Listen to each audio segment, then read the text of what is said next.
सुबोधय, आज मैं नादान दोस्त कहानी के बारे में बताना चाहती हूँ। नादान दोस्त कहानी के कहानीकार श्री मुंशी प्रेमचंद जी है।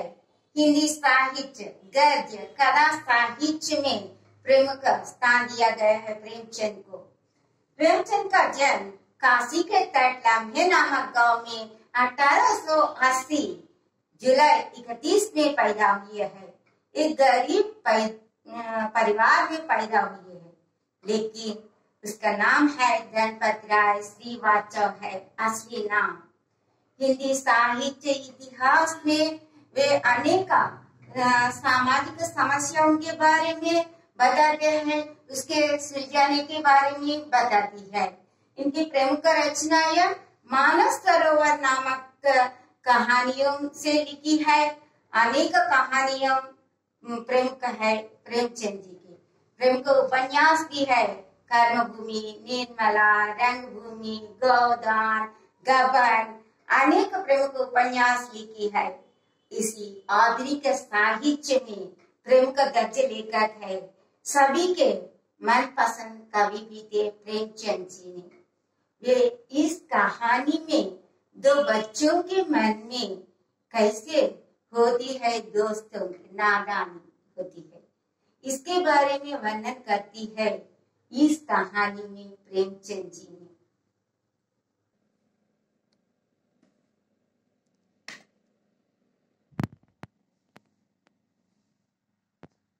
नादान दोस्त कहानी में केशव और श्यामा के बीच में है। केशव भाई थे, श्यामा बहन थे। वे दोनों के बीच में कहानी है। एक दिन उसके मुंडेर का अर्थ है उसके कमरे के रूफ छत पर एक चिड़िया ने अंडे दिए है। अंडे एक वन वर्ड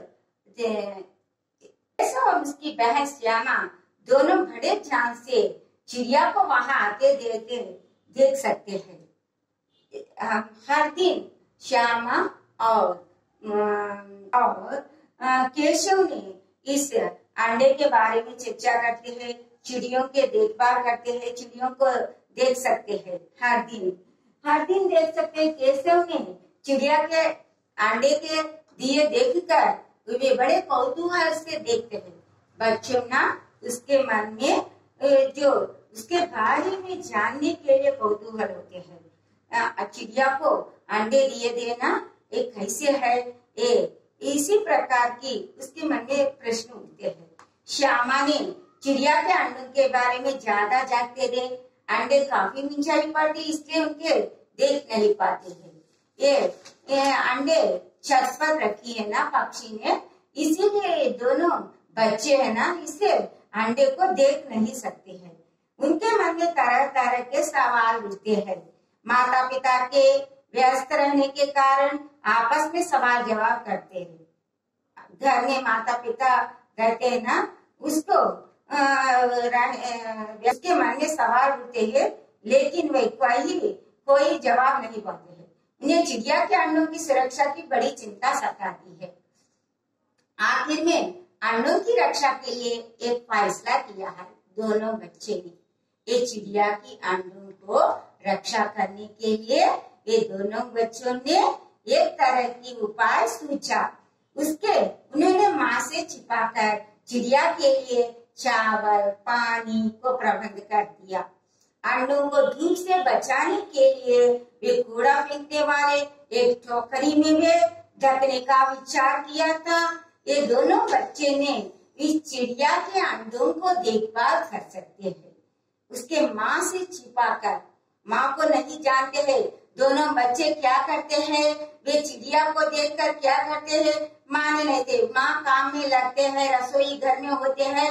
वे उस बच्चों की बात नहीं सुनते हैं, बच्चों को नहीं देख सकते हैं। तभी माँ की आंखों खुली गई। उसने देखा दोनों बच्चे धूप में डूब रही है। माँ ने सोचा वे दोनों बाहर धूप में आते हैं, खेलते हैं, वे सोचे हैं। लेकिन माँ ने दोनों को बहुत डांटा और सुला दिया। शाम को जब श्यामा ने देखा अंडे टूट पड़े हैं, पानी की प्याला भी एक तरफ की टूट पड़ी है। इसी प्रकार दोनों बच्चे ने हर एक दिन सुबह के समय चले जाते हैं चिड़िया को देखने के लिए अंडे कैसे होते हैं, कई बड़े होते हैं ना नहीं, इसी प्रकार सवाल उठते हैं। एक दिन वह देखते हैं अंडे अंडे का ये देखकर वे उसके मनो में सोचा था वे कैसे होते हैं। श्यामा दौड़कर टोकरी उठाई। केशव ने उसके सुराख में थोड़ा सा पानी, सुराख का अर्थ है पाट, एक सुराख में पानी एक कागज ठूस दिया गया। टोकरी में टहनी निकाल कर देखा, उस घोंसले पर उसकी आड़ पर दूंगा। इस प्रकार अंडे को देखभाल करने की प्रयत्न करते हैं दोनों बच्चों ने। श्यामा ने दिल में सोचा, भैया कितना चालाक है, वे अंडे को रक्षा करते हैं, इतने चालाक है मेरे भैया। उसने श्यामा ने सोचा है। गर्मी के दिन है, वे गर्मी के दिन बहुत धूप होते हैं ना, इस समर सीजन में बहुत धूप होते हैं। बाबूजी दफ्तर गए थे, अम्मा दोनों बच्चों को खमाए में सुलाकर खुद सो गई थी। अम्मा ने गर्मी के दिन में उसे दोपहर के समय में बाहर नहीं चलाकर वे दोनों बच्चों को सुलाकर नींद में आते। लेकिन बच्चों के आंखों में आज नींद कहाँ। जी को बहलाने के लिए दोनों धम रुके, आंखें बंद किए हैं। अम्मा जी के पास दोनों आंखों बंद किए लेकिन नींद नहीं होते है। अम्मा सोने के बाद वे बाहर चलती है अंडे को देखने के लिए। वे श्यामा दोनों हाथों से स्टूल पकड़े हुई है। स्कूल के चारों खांगे बराबर आकर वो एक रूप को चला कर वे देख सकते हैं।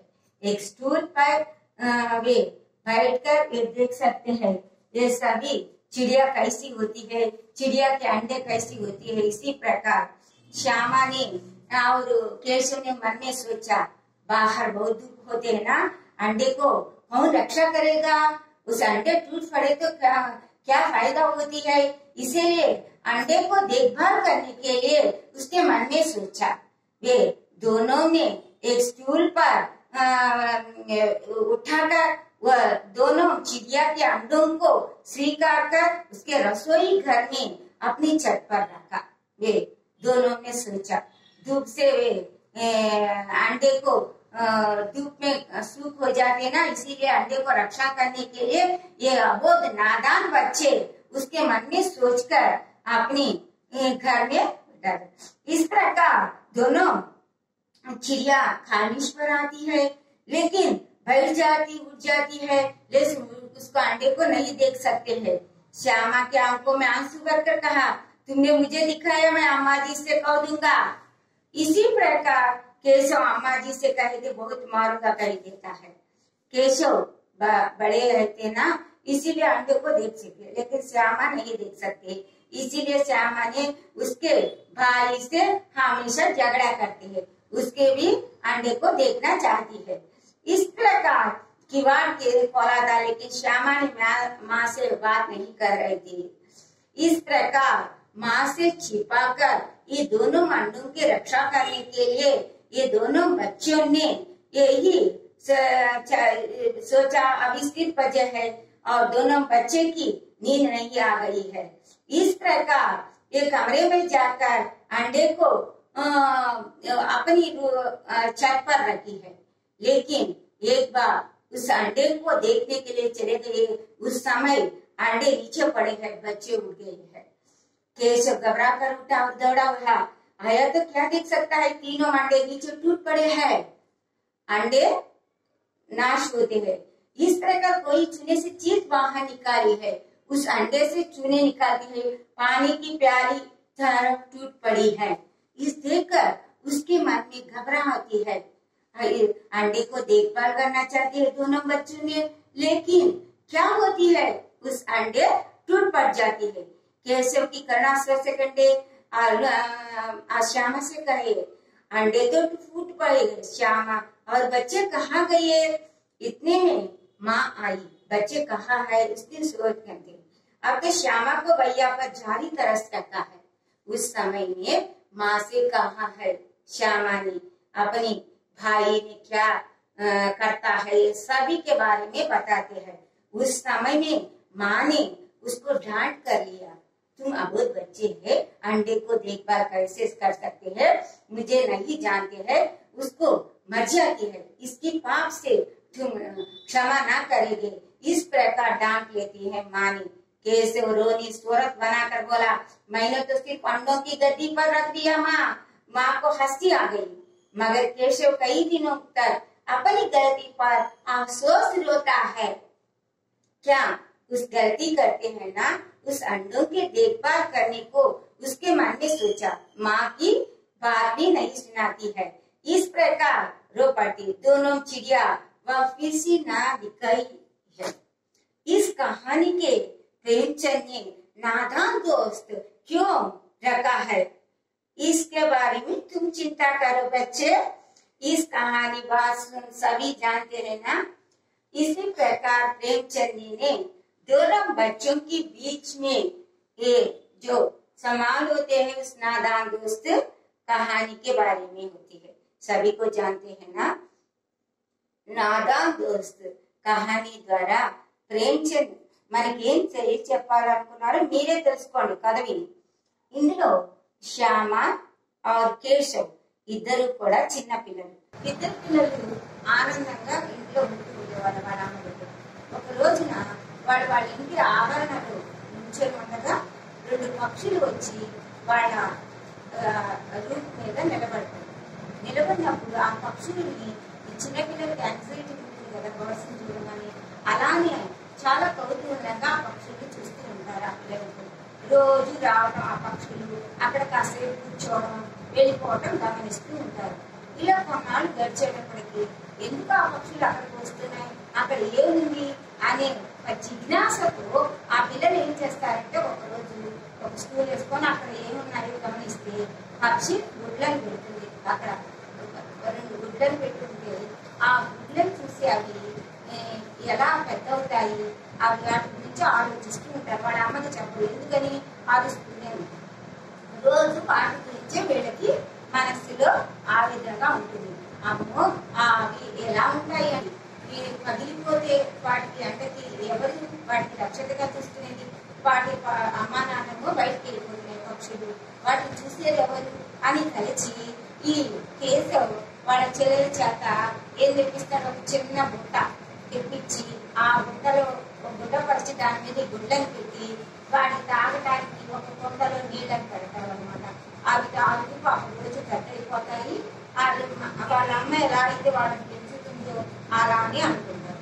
కొన్నాళ్ళు ఎప్పుడు రోజు అలానే గుడ్లు పెద్ద అవ్వకుండా అవి వీళ్ళు పెట్టిన ఆహారం తినకుండా అలా ఉండేటప్పటికి బయట ఉంటే వీళ్ళు అయిపోతాయి। వాళ్ళ అమ్మ మధ్యాహ్నం పూట ఎండాకాలం నిద్రపుచ్చే సమయంలో వాళ్ళ అమ్మ నిద్రపోగానే వీళ్ళు నిద్రపోకుండా ఆ గుడ్లను తీసుకొచ్చి వాళ్ళు ఏం చేస్తారంటే వంటింట్లో వాళ్ళకి అందరు కదా స్టూల్ తెప్పించి తెలియదు స్టూల్ మీద ఎక్కి వీటిని ఒక బుట్టలో పెట్టి వంటింట్లో పైన రూట్ మీద పెడతారు। తర్వాత రోజు వాటిని మరిగించడం, నిద్రపోగానే వాళ్ళ అమ్మ నిద్రపోగానే చూడటం ఇలా చేస్తారు। ఒక రోజు వాళ్ళు వచ్చి చూసేటప్పటికి రెండు గుడ్లు కింద పడి పగిలిపోయి ఆ గుడ్ల నుంచి సొన గారి పడుతుంది। పాపం ఇద్దరు పిల్లలు దగ్గరపోయి భయంతో ఏడుస్తారు వాటిని చూసి। ఇంతలో వాళ్ళ అమ్మ వచ్చి ఏం జరిగింది ఏంటి అంటే ఈ కథ మొత్తం చెప్తారు। అమ్మ పక్షి గుడ్లని ఇట్లా మేము కాపాడడానికి లోపల పెట్టారు। వాళ్ళ అమ్మ అరిచి మీకు చిన్నపిల్లలు మీకు తెలియకపోతే నన్ను అడగాలి, కానీ ఈ గుడ్ల యొక్క ప్రాణాలు పోవడానికి మీరే కారణమయ్యారు, ఈ పాపానికి పరిహారం ఉంటుందని అరుస్తుంది। కానీ కేశవ్ వాళ్ళ అమ్మ మాటని మనసులోనే ఆలోచిస్తూ ఉంటాడు, అమ్మో నేను చేసిన తప్ప ఆ పక్షుల ప్రాణాలు పోవడానికి కారణం నేనే అయ్యానా అని మళ్ళీ ఆ పక్షుల కోసం ఎదురు చూస్తూ ప్రతిరోజు ఆ రూట్ మీద నిలబడి ఎప్పుడైతే మళ్ళీ ఆ తల్లి పక్షులు వస్తాయా అని ఎదురు చూస్తారా నాదాని గాని ఉండిపోతారా ఇద్దరు పిల్లలు। ప్రేమ్చంద్ ఈ కథ ద్వారా చిన్న పిల్లల యొక్క మనస్తత్వం ఎలా ఉంటుందో मनोभाव को वर्णन करते हैं इस कहानी में। सभी को जानते हैं ना।